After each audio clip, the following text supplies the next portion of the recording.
श्री गणेशाय नमः। श्री सरस्वते नमः। श्री गुरुभ्यो नमः। जगद्गुरु नरेंद्राचार्य महाराज की जय। सद्गुरु काडसिद्धेश्वर महाराज की जय। संत शिरोमणि गजानन महाराज की जय। आद्य जगद्गुरु रामानंदाचार्य महाराज की जय। सिया वल्लभ रामचंद्र की जय। गुरुर्ब्रह्मा गुरुर्विष्णु गुरुर्देवो महेश्वरा गुरुर्साक्षात् परब्रह्म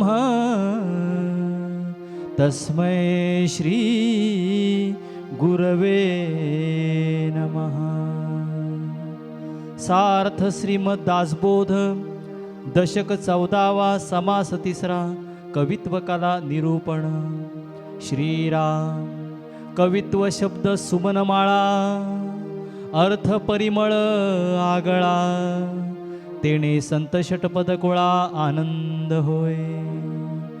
जेणे घडे भगवत भक्ती चेणे घडे विरक्ती ऐसिया कवित्वाची युक्ती आधी वाढवावी। कवित्वासावे निर्मळ कवित्वासावे सरळ कवित्वासावे प्रांजळ अन्वयाचे कवित्व असावे भक्ती बळे कवित्वासावे अर्थागळे कवित्वासावे वेगळे अहंतेसी जेणे ज्ञान हे प्रबळे जेणे वृत्ती हे मावळे जेणे भक्ती मार्ग कळे या नाव कवित्व। जेणे सद्बुद्धी लागे जेणे पाषांड भंगे जिणे विवेक जागे या नाव कवित्व। पुंडलिक वरदे हर विठ्ठल श्री ज्ञानदेव तुकाराम पंढरीनाथ महाराज की जय। जगद्गुरु नरेंद्राचार्य महाराज की जय। अनंत कोटि ब्रह्मांड नायक नित्य स्मरणीय जगद्गुरु श्री के पावन चरण कमलों को वंदन करते हुए सत्संग में उपस्थित सभी गुरु बंधुओं तथा भगिनियों को मेरा सांप्रदायिक श्री गुरुदेव। पिछले सप्ताह के सत्संग का विषय था भिक्षा निरूपण, जिसमें हमने देखा कि भिक्षा का वास्तविक प्रयोजन क्या है। भिक्षा का वास्तविक प्रयोजन अन्न की प्राप्ति नहीं, ज्ञान का दान है। आज का विषय है कवित्व कला निरूपण। कवित्व सुनते से ही हमारे सामने बहुत सारे नाम आते हैं। कविता, भजन, शेर, गज़ल, आरती, ये सभी कवित्व के अंदर आते हैं। विषय सुनने में तो बहुत ही सुंदर लगता है, परंतु कहने में, कविता करने में बहुत ही कठिन है। समर्थ रामदास जी कहते हैं, सर्वप्रथम कविता के व्याकरण के नियमों को जानना चाहिए कि ये नियम कैसे हैं। समर्थ कहते हैं कि कविता की जो भाषा है वह तेजस्वी, ओजस्वी एवं प्रासादिक होनी चाहिए। कविता में रस, छंद, अलंकार, उपमा, प्रमेय, मात्रा, वृत्त आदि चीज़ों का ध्यान रखना चाहिए। उसके बाद समर्थ कहते हैं कि कविता जो है वो कभी आत्म प्रशंसा के लिए नहीं करनी चाहिए। कविता किसी दूसरे व्यक्ति विशेष को प्रसन्न करने के लिए नहीं कहनी चाहिए। कविता ये समाज के मार्गदर्शन के लिए होनी चाहिए। मनुष्य एक रस अभिलाषी प्राणी है। मनुष्य के जीवन में इस रस की जो पूर्ति है वह कविता करती है। इसीलिए समर्थ कहते हैं कि कविता में व्यक्ति खुद के सुख को जोड़ता है, खुद के दुख को जोड़ता है। इसीलिए कवि ने ऐसा कवित्व करना चाहिए कि व्यक्ति अपने दुखों को भूले, उसे सुख की प्राप्ति हो। कविता का जन्म कहाँ होता है? तो समर्थ कहते हैं कि कविता का जो जन्म है वो कवि के हृदय में होता है। कविता अर्थात सुंदरता, तो वह स्थान जहाँ पर उस कविता का जन्म होता है वह स्थान कैसा होगा? अर्थात ही सुंदर। कविता यह भाव प्रधान तथा भाव पूर्ण होती है, तो कवि का हृदय भी भाव प्रधान एवं भाव पूर्ण होता है। कवि जीवन के सुख दुख को, वेदनाओं को बड़ी अच्छी से समझता है तथा अल्प शब्दों में उच्च भावपूर्ण तथा अर्थपूर्ण शब्दों में उसे व्यक्त करता है। जब कविता कवि के हृदय में जन्म लेती है तो वह ब्रह्म स्वरूप होती है, और जब उस कवित्व को कोई संगीतकार संगीतबद्ध करता है तो वह होता है उस कविता का ध्येय। और जब उस संगीतबद्ध कविता पर कोई पिक्चर में लेकर उसे पिक्चराइज करता है तो वह होता है उसके चारों ओर माया का आवरण। तो मूल में हर कविता, हर गीत कविता ही होती है। समर्थ कहते हैं वैसे तो दुनिया में कई कवि हुए, हर कोई कविता करता है, कोई उत्तम दर्जे की करता है तो कुछ टूटी फूटी। समर्थ कहता है कि 3 प्रकार के लोग होते हैं जो कवित्व करते हैं, अर्थात कवित्व के 3 प्रकार बताते हैं। पहला है धीठ, दूसरा है पाठ और तीसरा है प्रासादिक। प्रथम जो प्रकार है धीठ और दूसरा जो प्रकार है जो कि है पाठ, ये दोनों ही व्यर्थ हैं, क्योंकि एक अपने वाक चातुर्य को बताने के लिए कवित्व करता है और दूसरा आता नहीं है फिर भी कवित्व करता है, जबकि तीसरा जो प्रकार है प्रासादिक, समर्थ को वह अपेक्षित है। आज कविता जो कि जीवन के हर माध्यम को व्यक्त करने में समर्थ है, कवि वह कवित्व करता है। कवि पर माँ शारदा और माँ गणेश वैसे ही प्रसन्न होते हैं, और यदि कवि प्रभु प्रेमी होता है तो उसकी लेखनी से शुद्ध वेदांत का ज्ञान भी लिखा जाता है। परंतु समर्थ कहते हैं कि कविता जो कि जीवन के हर भाग को प्रस्तुत करने में समर्थ है, दर्शाने में समर्थ है, वह सभी व्यर्थ है, क्योंकि वह कविता जो कि जिसमें हरि की लीला का वर्णन ना हो, जो व्यक्तियों को जीवन में मार्गदर्शन ना करे, जो व्यक्तियों की श्रद्धा, भक्ति, विश्वास को ईश्वर के प्रति ना बढ़ाए, वह सभी व्यर्थ है। समर्थ की यह बात हमें एक पक्षीय लगेगी, परंतु समर्थ यह संत श्रेष्ठ है। यहाँ पे बीच में एक छोटा सा प्रश्न जो कि अत्यंत ही महत्वपूर्ण है निर्माण होता है कि यदि कवि भी कविता करता है, संत भी कविता करता है, दोनों का कवित्व एक जैसा, और यदि प्रापंचिक कवि यदि प्रभु प्रेमी हो तो वो भी परमार्थ की कविता करता है, तो संत की कविता में और उस परमार्थ प्रपंच के कवि की कविता में क्या अंतर हुआ? अब यहाँ पर विषय बात है बहुत समझने वाली है। 4 प्रकार की वाणियाँ होती है, परा, पश्यंती, मध्यमा और वैखरी। इसके पहले के समासों में हमने सुना था कि 14 प्रकार के ब्रह्मों का वर्णन वहाँ आया था। उसमें शब्द ब्रह्म ये कविता का मूल है। तो जो ओंकार रहता है वो शब्द रूप होता है, जहाँ परावाणी अखंडित वास करती है। जब यह शब्द रूप अर्थ का रूप धारण करता है तो वह पश्यंती वाणी में प्रवेश करता है। पश्यंती वाणी में प्रवेश करने के बाद फिर वह मध्यम वाणी में जाता है और वह सूक्ष्म शब्द का रूप धारण करता है, और जब वही सूक्ष्म शब्द स्थूल शब्द का रूप धारण करता है तो वह वैखरी बनता है। अब संत और कवि का अंतर यही है कि जब यह अर्थ रूप पश्यंती रहती है और जब वह सूक्ष्म शब्द मध्यमा में प्रवेश करती है तो वहाँ पर कवि को अपने अस्तित्व की अनुभूति होती है कि ये काव्य मैंने किया है। उसकी देह बुद्धि वहाँ पर जागृत होती है और उसका कवित्व होता है, वह अहंकार में आ जाता है। जबकि संत के साथ क्या होता है कि जब वह चीज़ परा से पश्यंती, पश्यंती से मध्यमा और मध्यमा से वैखरी में आती है तो वह एक ब्रह्म तंतु जो होता है, क्योंकि अभी हमने सुना कि कविता जब कवि के हृदय में जन्म लेती है तो वह ब्रह्म स्वरूप होती है, तो तो वह ब्रह्म तंतु जो होता है वो अखंडित आता है। यहाँ पर यह ब्रह्म तंतु अखंडित इसके लिए रहता है क्योंकि संत में देह बुद्धि कभी जागृत नहीं होती।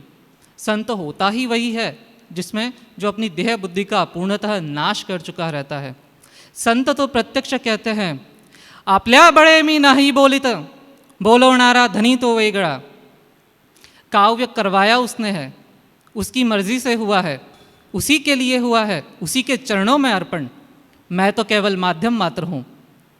इसीलिए संत में देह बुद्धि नहीं रहती। उसका जो ब्रह्म तंतु रहता है वह परा, पश्यंती, मध्यमा, वैखरी अंत तक एक जैसा बना रहता है।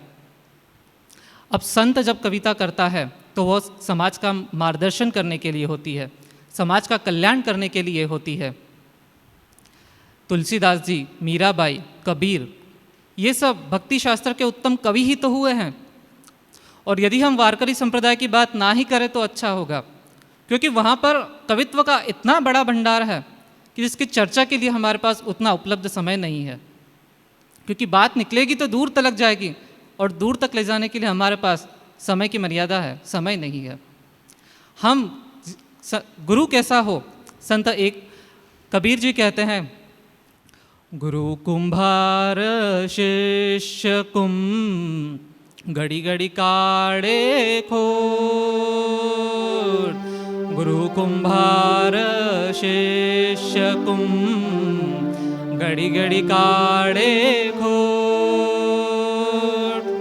अंतर हाथ सहार दे, बाहर बाहे चोट कबीरा, बाहर बाहे चोट।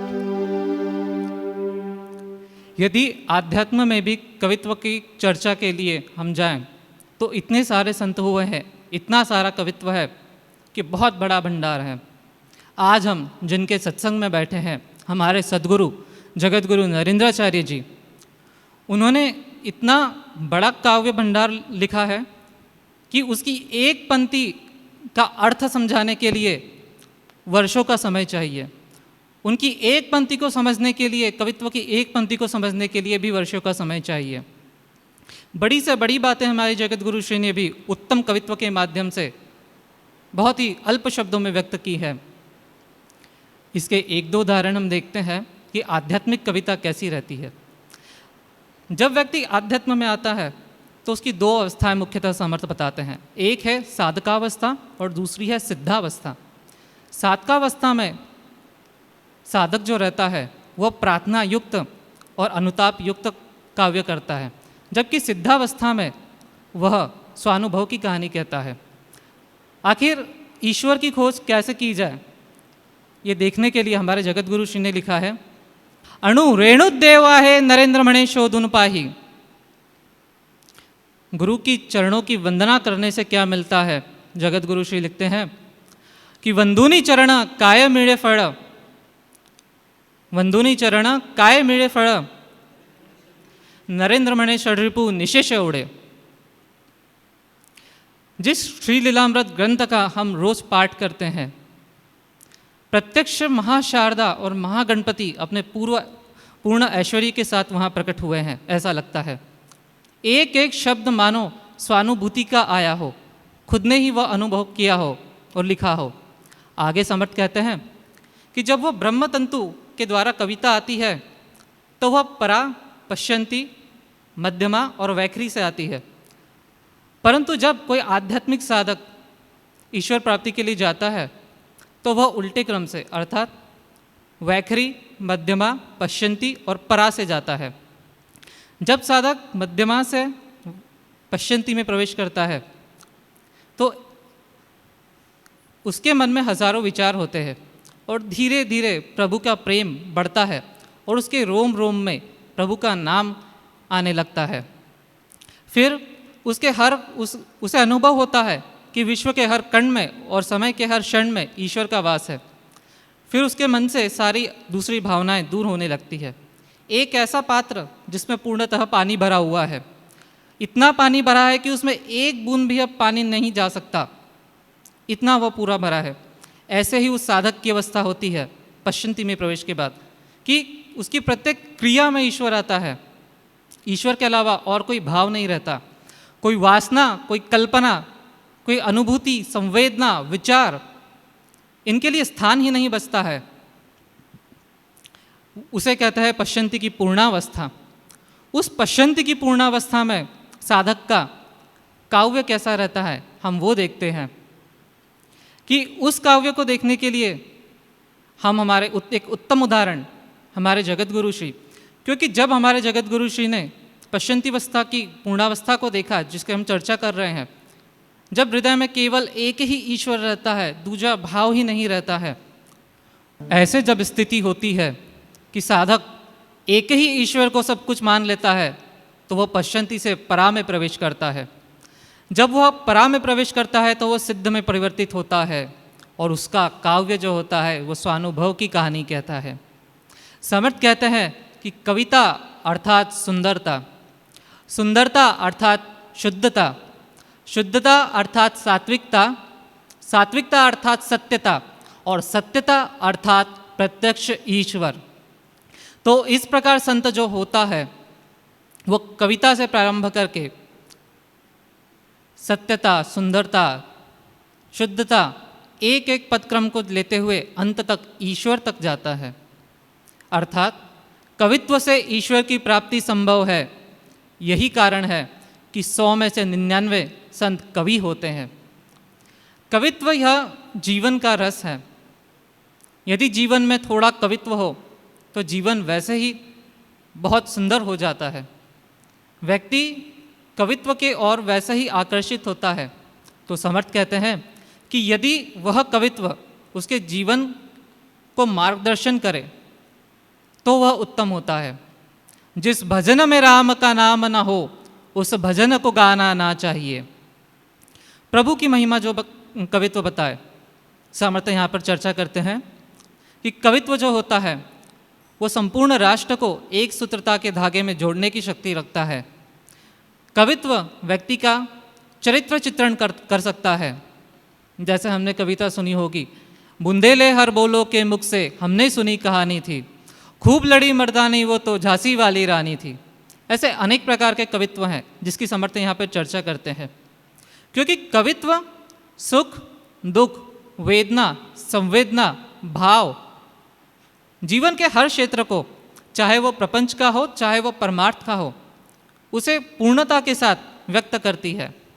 सामर्थ कहते हैं कि कवित्व करने के लिए विशेष प्रयत्न नहीं करना पड़ता, क्योंकि एक सामान्य प्रापंचिक कवि पर गणेश और शारदा वैसे ही प्रसन्न होते हैं।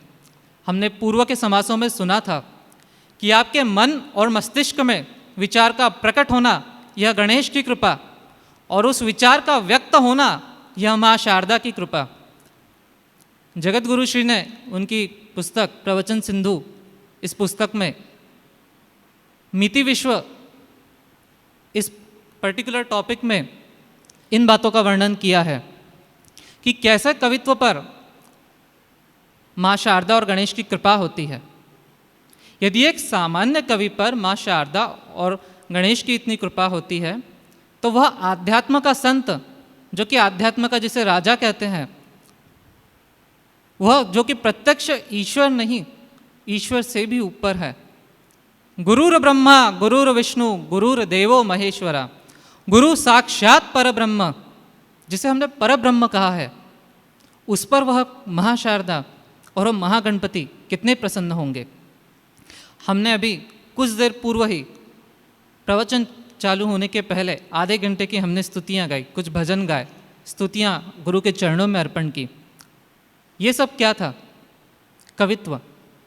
उस आधे घंटे की कवित्व में हमने हमारे सारे प्रपंच के व्यवहार को भूल गए, दुखों को भूल जाते हैं, प्रपंच के सुखों को भूल जाते हैं, एक अलग ही विश्व में हम जाते हैं। कवित्व का सामर्थ्य ये हमने अभी कुछ क्षणों पहले ही देखा।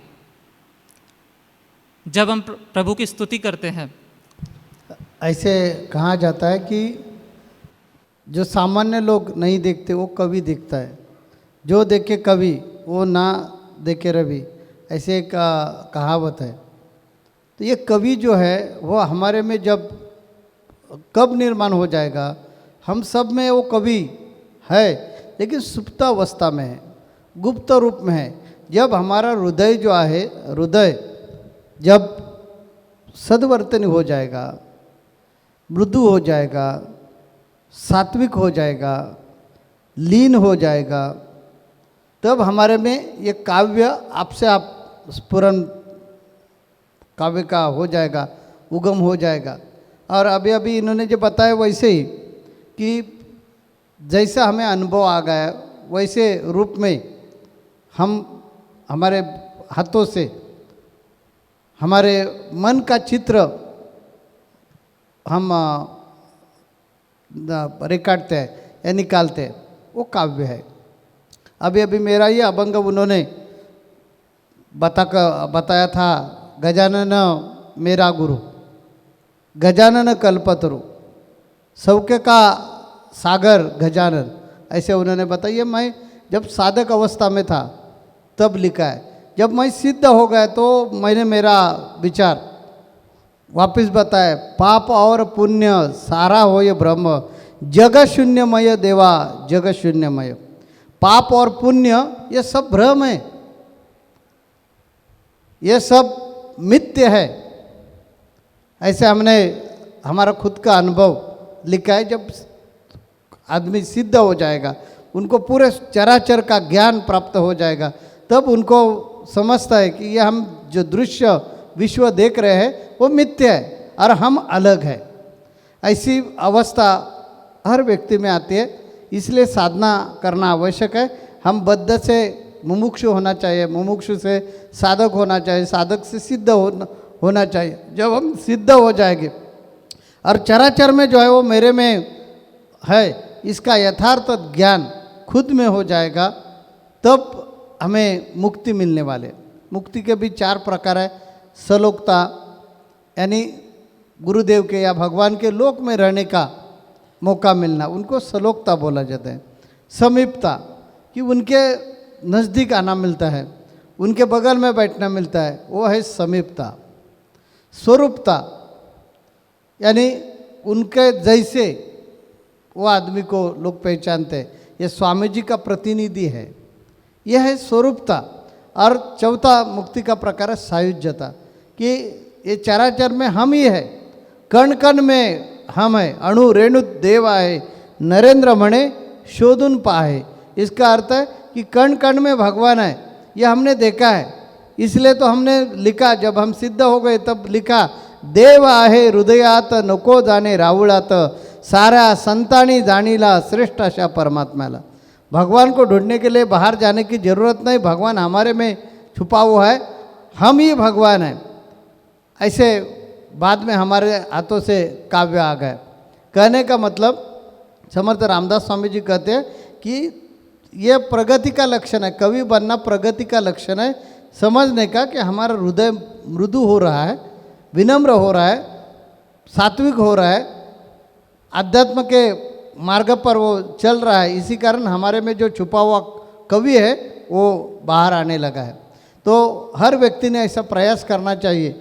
जो कवि को दिखता है वो रवि को भी दिखता नहीं है, इतना कवि सबसे आगे है। इसलिए ये समाज में कवित्व ये विषय लेकर समर्थ रामदास स्वामी जी हमें कहने का प्रयास कर रहे हैं कि कवि अनेक प्रकार के होते हैं, लेकिन जो अध्यात्म के ओर जाता है वो अपना अनुभव का ठेला या अनुभव का ज्ञान, जो आपका जो ज्ञान है वो सब लोगों को देकर मुक्त कैसे हो जाएंगे इसके बारे में जानकारी दे सकते हैं। और उसमें सब संत आते हैं, 99% संत ये कवि ही होते हैं। क्यों? क्योंकि वो मृदु हृदय के होते हैं, मृदु यानी सात्विक हृदय के होते हैं। उनमें बहुत सात्विकता आती है, इस वजह से वो परमात्मा के पास जाता है। और आपने जैसी मुक्ति मिलवाई वैसे काव्य से सब लोगों को मुक्ति कैसी मिलेगी ये प्रयास करता है।